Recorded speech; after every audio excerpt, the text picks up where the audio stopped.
ॐ अज्ञानतिमिरान्धस्य ज्ञानाञ्जनशलाकया चक्षुरुन्मीलितं येन तस्मै श्रीगुरवे नमः। गुरवे गौरचन्द्राय राधिकाय तदालये कृष्णाय कृष्णभक्ताय तद्भक्ताय नमो नमः।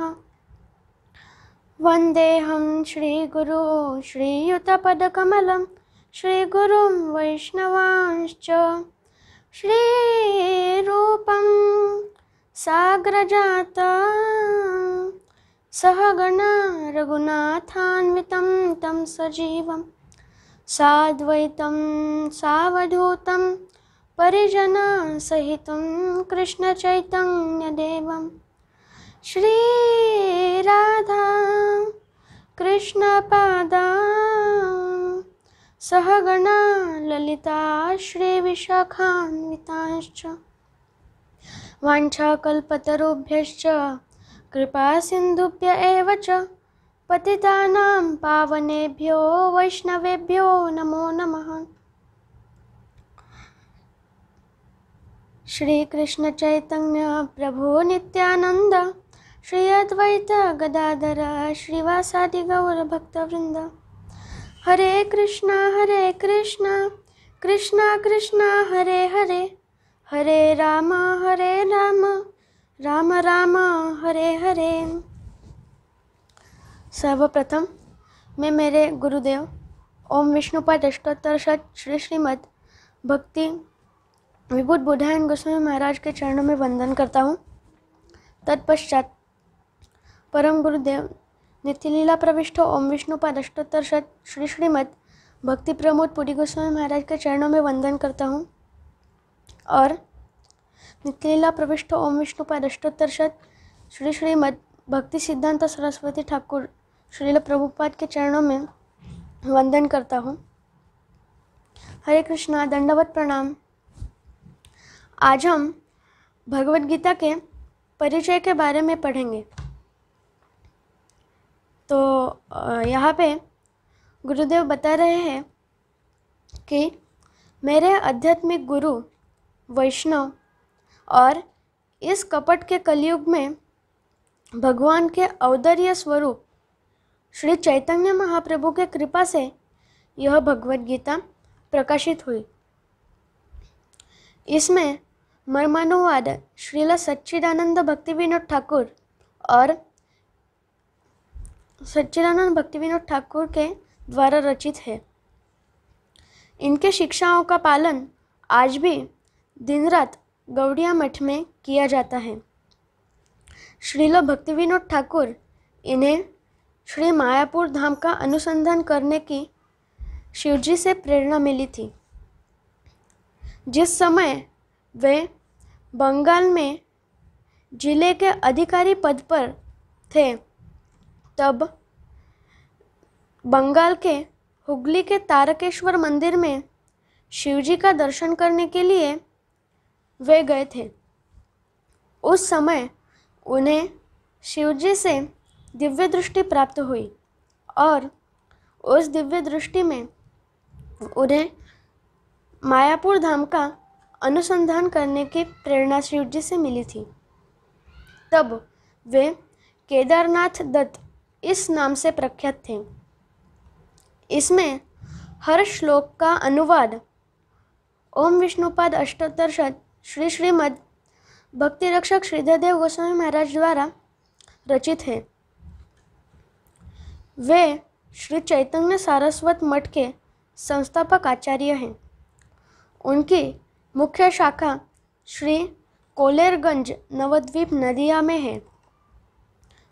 गुरुदेव यहाँ पर कह रहे हैं कि मेरे आध्यात्मिक गुरु ओम विष्णुपाद अष्टोत्तर शत श्री श्रीमद् भक्ति प्रमोद पुरी गोस्वामी ठाकुर श्री गोपीनाथ गौड़िया मठ के संस्थापक आचार्य हैं।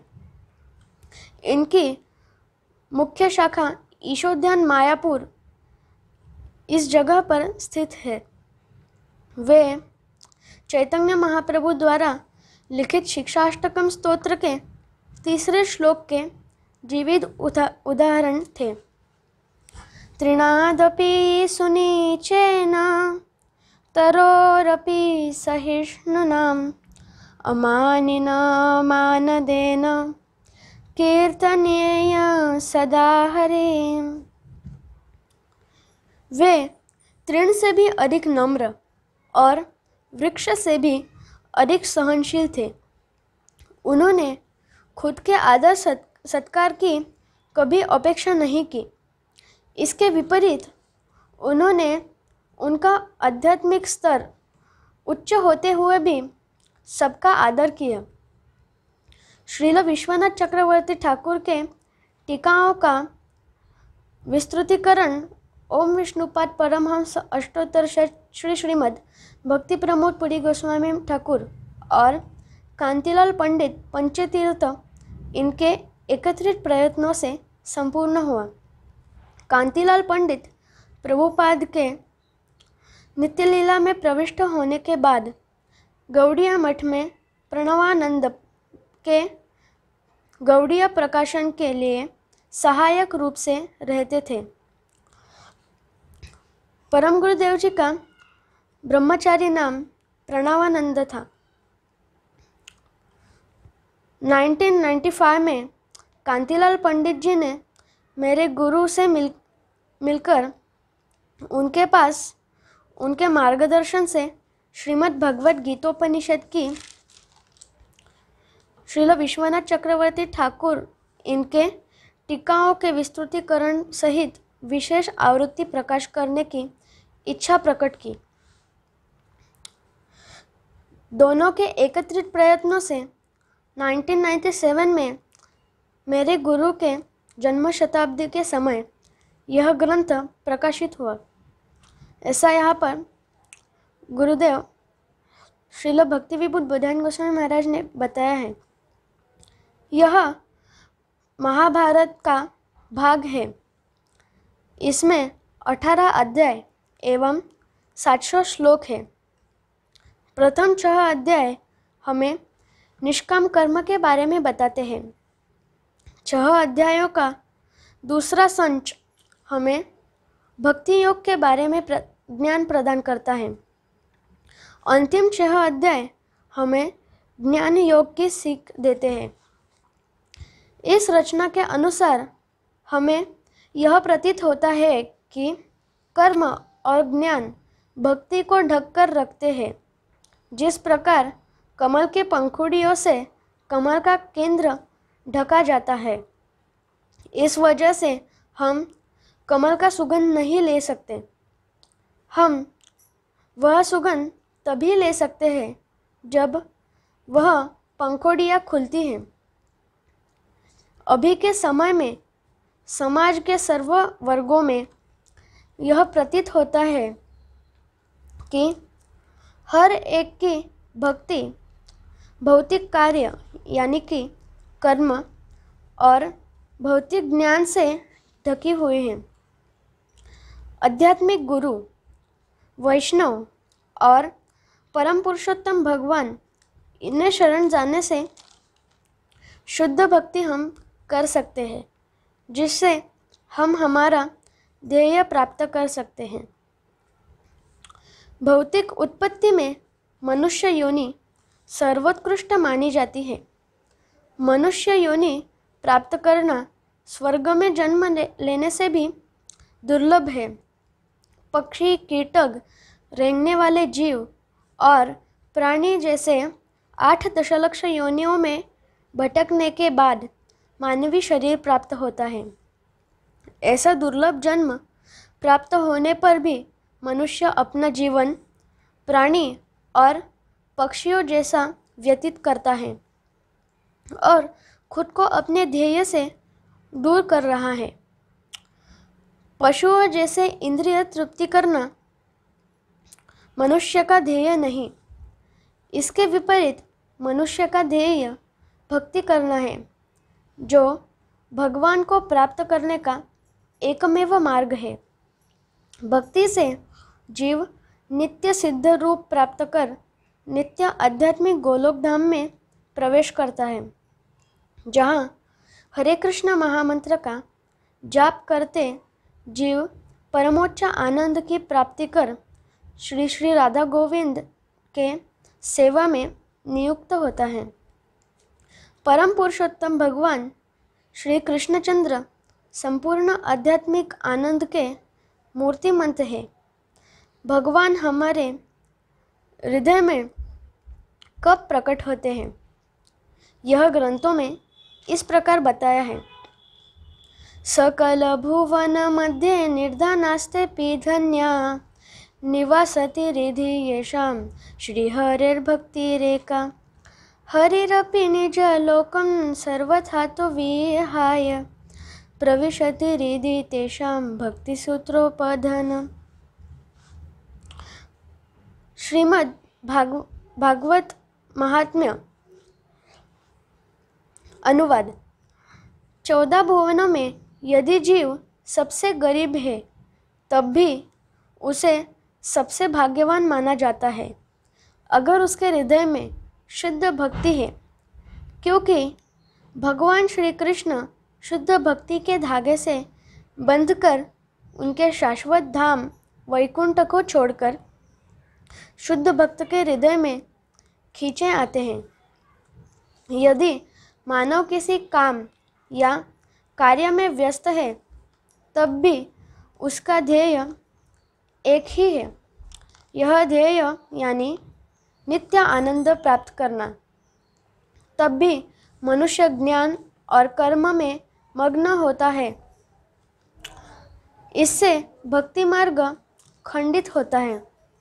भक्ति यही भगवत प्राप्त करने का एकमेव मार्ग है, लेकिन मनुष्य भक्ति छोड़ता है और भगवान के माया शक्ति से युद्ध करता है। धीरे धीरे 4 लाख मनुष्य योनि हमारे जीवन बर्बाद करते हैं। वे अपने आप को भौतिक जन्म मृत्यु के चक्र में खींचते हैं।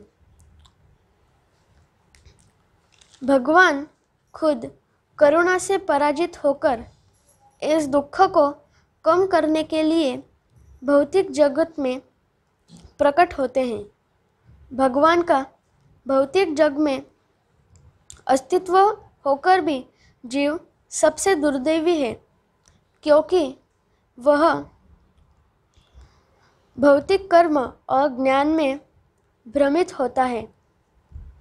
इस वजह से वो भगवान की कृपा के लिए असमर्थ है। श्रीमद् भगवद गीतोपनिषद यह परम पुरुषोत्तम भगवान का ग्रंथ स्वरूप है। जन्म मृत्यु के व्याधि पर यह उपाय है। महाभारत में 2 भाई हैं, पांडु और धृतराष्ट्र। पांडु के पुत्र पांडव और धृतराष्ट्र के पुत्र कौरव। धृतराष्ट्र उन दोनों में बड़ा था, लेकिन वह अंध था। इस वजह से पांडु राज्य कर रहा था। वह पांडव उत्तराधिकारी थे। एक ऋषि द्वारा शापित होने के कारण पांडु का मृत्यु हुआ और पांडव भगवान श्री कृष्ण को शरणागत हुए।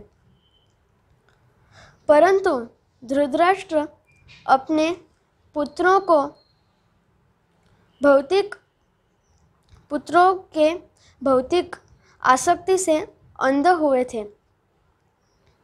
वे हमेशा अपने पुत्रों को उत्तराधिकारी बनाने के हमेशा प्रयास करते थे। इसीलिए वे हमेशा षड्यंत्र करते थे। इस भगवद गीता इस ग्रंथ में कुरुक्षेत्र के युद्ध भूमि पे पांडव और कौरव युद्ध कर रहे हैं। भगवान श्री कृष्ण पांडवों का पक्ष लेकर अर्जुन के सारथी बनते हैं। इससे भगवान हमें यह सिखा रहे हैं कि यह भौतिक जग रणांगण है। यहाँ विजय कौन प्राप्त करता है? जिस पर भगवान प्रसन्न होते हैं, वह विजयी होगा। उन्हें पूर्ण आनंद की प्राप्ति होती है।